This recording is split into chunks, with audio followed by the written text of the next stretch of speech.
क्या फिर से एक ही स्टेज पे हो गया पवन सिंह और अक्षरा सिंह का आमना सामना। जिस प्रोग्राम में पवन सिंह प्रतापगढ़ गए थे, उसी प्रोग्राम में अक्षरा सिंह भी थी, मनोज तिवारी भी थी। क्या इनका आमना सामना हुआ है? सबसे पहले तो आप वीडियो को लाइक करें और चैनल को सब्सक्राइब करना बिल्कुल भी ना भूलें।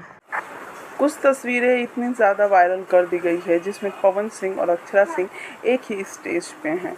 जी हाँ, एक साथ नहीं, लेकिन वही स्टेज पवन सिंह जी ने भी शेयर किया, वही स्टेज अक्षरा सिंह ने। सोशल मीडिया पे ये चीज़ें देखकर लोगों को इतना पसंद आ रहा है, सच बोले तो एक समय था जब अक्षरा सिंह कहीं नहीं जाती थी, पवन सिंह अगर जहाँ जाते थे, लेकिन इस बार ऐसा हुआ, लोगों को काफ़ी अच्छा भी लगा।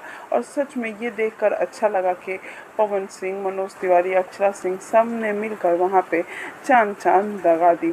वैसे पवन सिंह इस समय इतने ज़्यादा शांत हो गए हैं कि अब उनके लिए भोजपुरी में कोई दुश्मन नहीं है। आपको क्या लगता है, सही हुआ है?